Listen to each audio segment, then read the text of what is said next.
अपना एक छोटे शहर से आया था, पटना से आया था, पटना के कॉलेज से पढ़कर। हम तो ट्रेन से ट्रैवल करते हैं, बस से ट्रैवल करते हैं, टाइम से तो हम ट्रैवल नहीं करते हैं। अच्छे पढ़े लिखे ज्ञानी होने की एक कसौटी बन गई है कि अंग्रेजी कौन अच्छी बोलता है।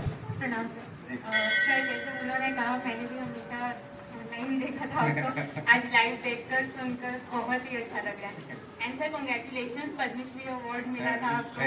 सच में सर इतना अच्छा लगा था कि हमारे फिजिक्स की फील्ड में किसी को रिकॉग्नाइज कर रही है government. It was a great moment for us also sir. Thank you very much. कहाँ पर हुआ? सर मैंने आईटी रोको से पीएचडी किया है। अभी मैं पोस्ट डॉक ज्वाइन कर रही हूँ। Okay, very good. किस विभाग में? Sir nuclear production. Okay. Sir हम लोग पीएचडी करके आए हैं सर। जस्ट अपना रिसर्च जर्नी के बारे में कुछ भी फिजिकली, मेंटली, फाइनेंशियली सर, कुछ भी छोटा मोटा अगर आप बता पाओ, it will be great to hear about you sir. नहीं, वो अपने मेरे पीएचडी के समय की बहुत प्यारी प्यारी यादें हैं, बहुत अच्छी यादें हैं। और मैंने आईआईटी कानपुर से ही अपनी पीएचडी की थी। तो आईआईटी का की जो अपनी एक संस्कृति होती है, आईआईटी का अपना एक जो वातावरण होता है, मैं उसका भी साक्षी रहा हूँ, उसका भी मैंने अनुभव किया है। बहुत अच्छी अच्छी चीज़ें हैं। और मैं चूँकि अपना एक छोटे शहर से आया था, पटना से आया था, पटना के कॉलेज से पढ़कर आया था, फिर एमएससी मैंने यहाँ पर करी थी। तो बहुत सारी चीज़ें जो थी वो मुझे नहीं आती थी। जो यहाँ से जो आईआईटी से जो बच्चों ने एमएससी किया था और बाद में वो पीएचडी के लिए आते हैं, तो उनको जितनी जानकारियाँ होती हैं, उनके हाथों में जितना स्किल होता है, जो 5 साल तक यहाँ पर एमएससी के दौरान पढ़ते हैं, वो स्किल मेरे पास बिल्कुल भी नहीं था। तो बड़ी कठिनाइयाँ भी होती थी, लेकिन ये था कि अपने ऊपर विश्वास बहुत था और आज भी है। अपने ऊपर विश्वास बहुत था और आज भी है। संसाधन हो न हो, अपने को ज्ञान हो न हो, जिस कुछ भी समस्याएं हैं, जैसी भी परिस्थितियां हैं, उन परिस्थितियों में से हम अपने मार्ग खुद बना सकते हैं, इसका बहुत बड़ा कॉन्फिडेंस था अपने पास। और आपने पूछा तो मैं एक छोटा सा संस्मरण आपको बताऊंगा कि जब मैं मास्टर्स के लिए आया था यहाँ पे, 2 साल के मास्टर्स के लिए आया था पटना से, सीधा यहीं लैंड किया था, बिल्कुल एक छोटे कॉलेज से, और यहाँ पर 2 साल के मास्टर्स के लिए। तो एक कोर्स होता है जिसमें कुछ रिसर्च लैब में जा करके और प्रोजेक्ट करना रहता है। तो मुझको जिसमें भेजा गया था, उसमें मेरे जो सुपरवाइजर थे, उन्होंने हमें टास्क दे दिया था कि वो एक फर्नेस बनाना है, और फर्नेस डिज़ाइन करना है, ऐसा ऐसा होना चाहिए, 1000 सेल्सियस तक जाना चाहिए, उसमें ये सुविधा होनी चाहिए, वो सुविधा होनी चाहिए, ऐसे उसके अंदर सामान रखने की व्यवस्था होनी चाहिए, ऐसे निकलने की व्यवस्था होनी चाहिए। अब मेरे को कुछ पता ही नहीं है, मैंने कभी हाथ में कोई यंत्र पकड़ा ही नहीं था। पटना के अंदर में वर्कशॉप क्या होता है, ड्रिल क्या होता है, और फ्लेंज क्या होता है, और वो मशीन क्या होती है, हम कुछ भी पता नहीं, कुछ भी पता नहीं था। तो 4 महीने का कोर्स था। 2.5 महीने तो केवल लोगों से बातें ही करके सीखने में कि कुछ तो सीख जाएं ताकि काम शुरू करें फर्नेस बनाने का। वो 2.5 महीने तो ऐसे गुजर गए, कुछ भी पता नहीं चला कि लोग क्या क्या बोलते हैं। एब्सोल्यूट। तो मेरे सुपरवाइजर ने कहा कि तुमने तो कुछ भी प्रोग्रेस नहीं की है, तुम्हें तो एफ ग्रेड ही मिलने की संभावना नजर आ रही है। ओके। लेकिन तब वहां से उस परिस्थिति में से कैसा रास्ता निकला, क्योंकि वो उस समय में, ये बहुत पुरानी बात कर रहा हूँ मैं, ये लगभग एक 40-45 साल पुरानी बात कर रहा हूँ। कंप्यूटर्स का उस समय नया नया उद्भव हुआ था। तो हमारे आईआईटी कानपुर में पुराने लोग बताएंगे, एक बहुत बड़ी सी मशीन होती थी जिसको कंप्यूटर कहा जाता था, और पूरी आईआईटी में कहीं भी किसी को कंप्यूटर की जरूरत हो तो उसको वहीं जाना पड़ता था। अभी नहीं कि अपने निकाला लैपटॉप और सेट, तो वहीं जाना पड़ता था। तो वहां पर भी एक दिन में एक बार ही आप अपना प्रोग्राम सबमिट करना होता ना, और जो उनके अपने ऑपरेटर्स होते थे वही लोग उस प्रोग्राम को रन करके और हमें केवल उसका अंतिम आउटपुट दिया करते थे। एक दिन में एक बार मौका मिलता था अपना प्रोग्राम सबमिट करने का, और फिर दूसरे दिन सवेरे हमें उसकी खबर मिलती थी कि आपके प्रोग्राम में ये गलती थी, इसलिए ये रन नहीं हुआ। ओके, फिर अगले दिन हम फिर जमा करेंगे, फिर उसमें गलतियां निकलेंगी और ये होगा और वो होगा।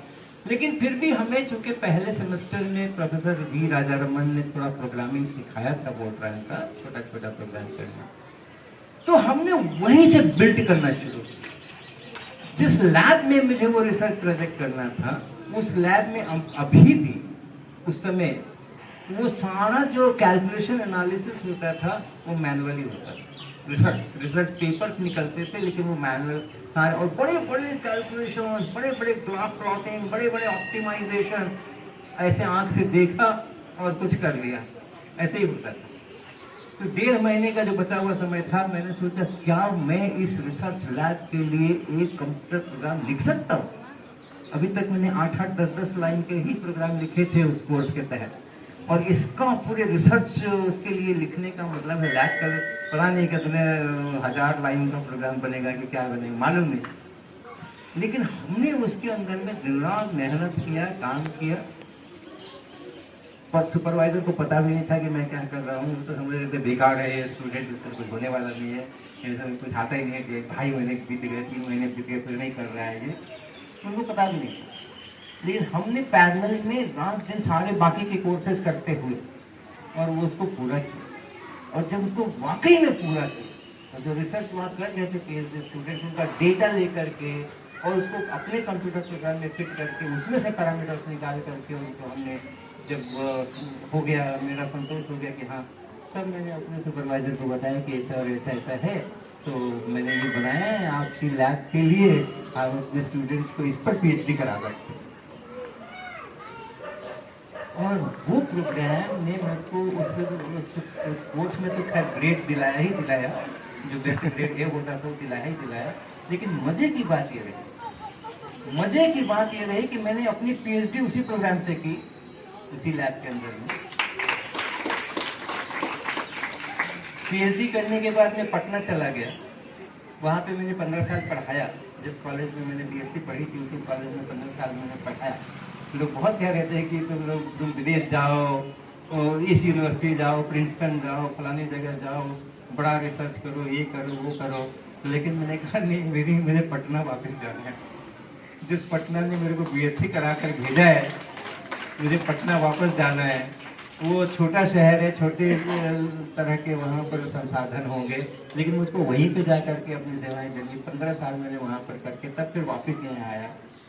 15 साल के बाद जब मैं वापस आया, उस लैब में से घूमने के लिए गया, तो वहाँ कुछ नए पीएचडी के विद्यार्थी उस समय काम कर रहे थे। तो मैंने उनको पूछा, आप लोग अपने कैलकुलेशंस वगैरह कैसे करते हो, कौन से सॉफ्टवेयर पे करते हो? तो मैंने कहा कि वो सीनियर लोग करते थे हमारे, हमें सिखा के गए हैं, हम उसी से करते हैं। तो मैंने कहा मुझे दिखाओ थोड़ा, तो मैंने दिखाया। वही प्रोग्राम था जो 15 साल पहले मैं छोड़ के गया था। 15 साल पहले मैं जो छोड़ के गया था, वही प्रोग्राम लाइन बाय लाइन, उसी के ऊपर अब भी रिसर्च हो रहा था।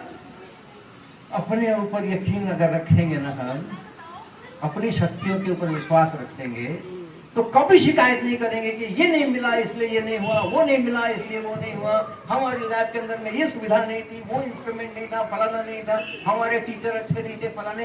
किसी प्रकार की शिकायत की कोई जरूरत नहीं होगी। अपने ऊपर विश्वास रखो, हाँ हम कर सकते हैं, और अपने गुणों का विकास करो।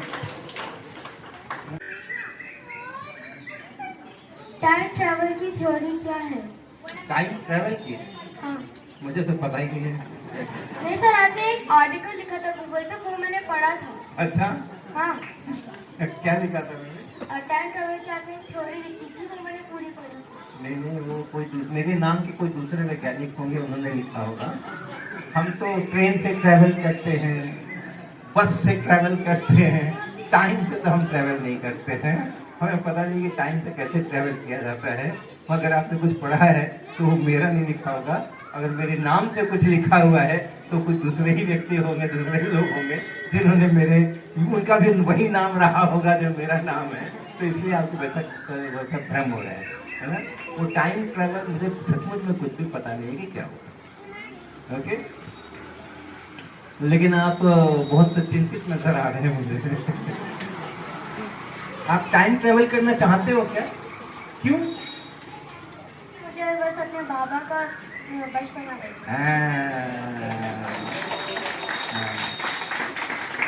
तो उसके लिए अब अपने पिताजी से बातें करो, है ना? लेकिन मैं ब्रिटिशर्स को भी इंडिया पे रूल करने से रोका जाता है। उसको रोकना अभी भी जरूरी है।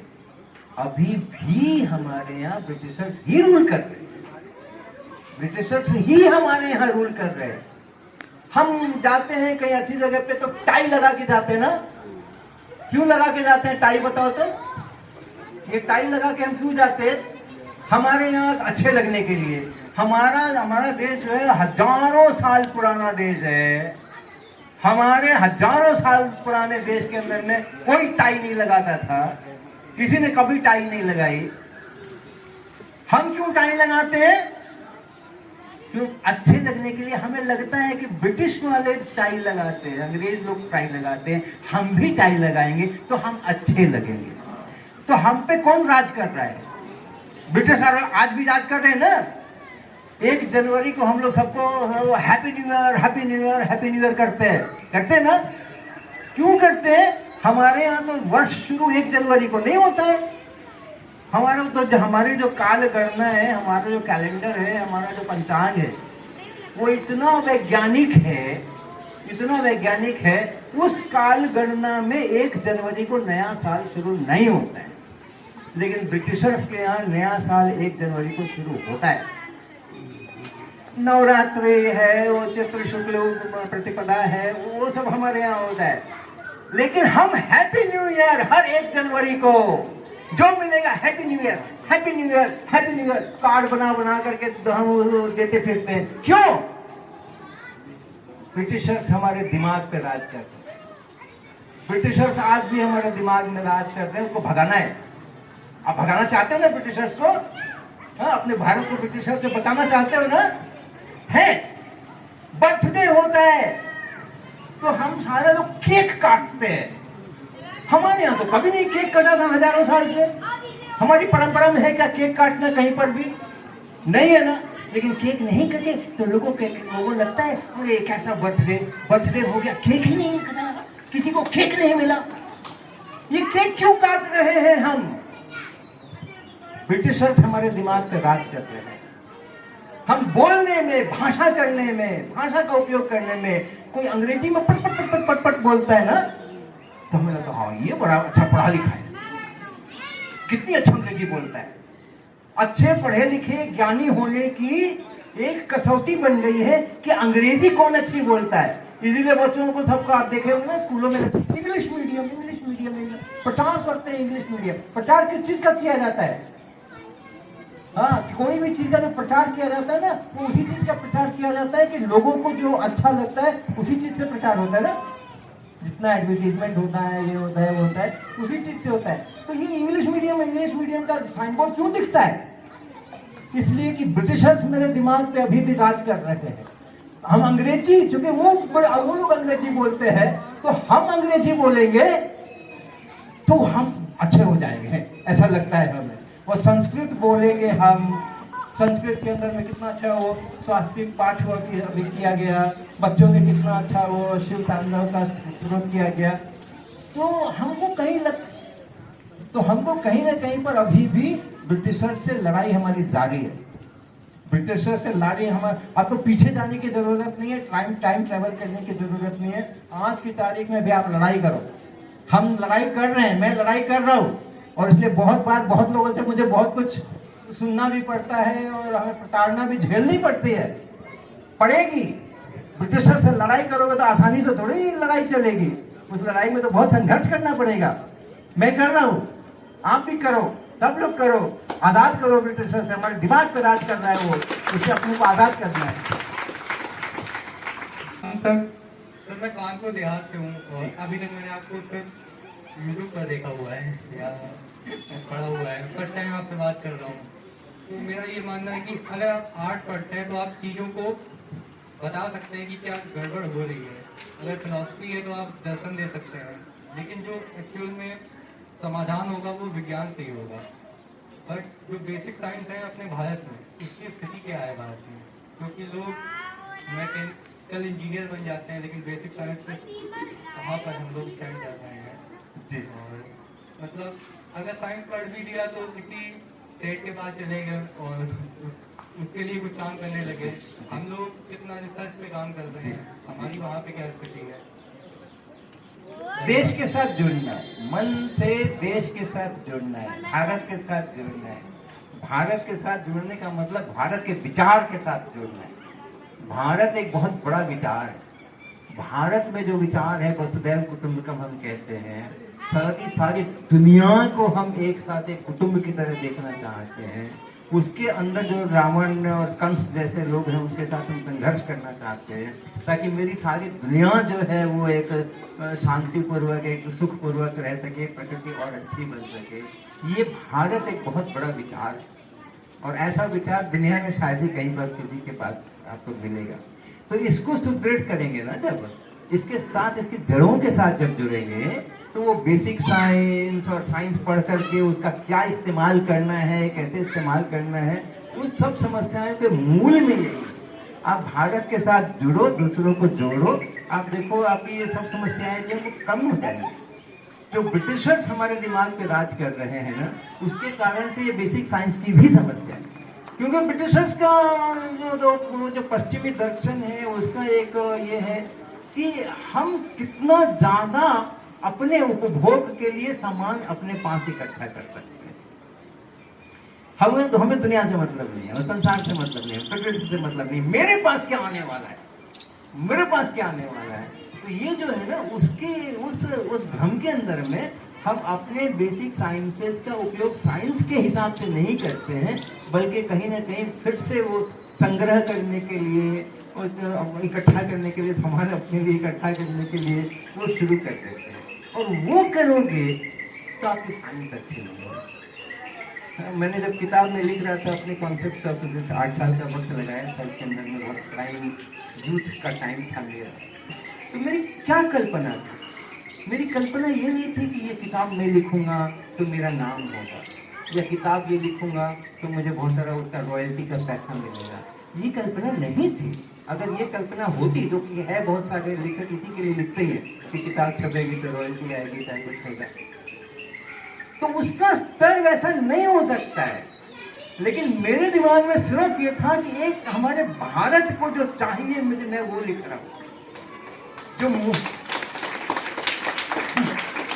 मुझे अपने लिए नहीं चाहिए था, मुझे अपने लिए मान सम्मान के लिए किताब नहीं लिखी थी मैंने धन अर्जन करने के लिए किताब नहीं लिखी थी मैंने, लेकिन मेरे भारत को ऐसी किताब चाहिए थी, इसलिए मैंने ऐसी किताब में लिख रहा हूँ। इसलिए मैं 8 साल तक धैर्यपूर्वक एक किताब लिख पाया, नहीं तो मैं नहीं लिख सकता था। 8 साल कौन लगा था एक किताब को लिखने के लिए? तभी वो किताब आज लाखों स्टूडेंट्स के बीच में और शिक्षकों के बीच में, और मेरी एक पहचान वहां से बन करके आई। तो ये जो है ना कि हम किसके लिए कर रहे हैं? हम पैसे कमाने के लिए अगर साइंस कर रहे हैं, हम अच्छी साइंस नहीं करेंगे।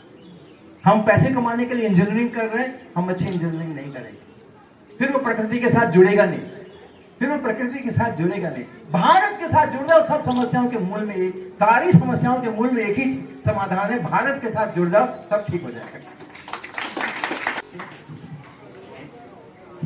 बहुत बहुत धन्यवाद सर, और सर के लिए जोरदार तालियां।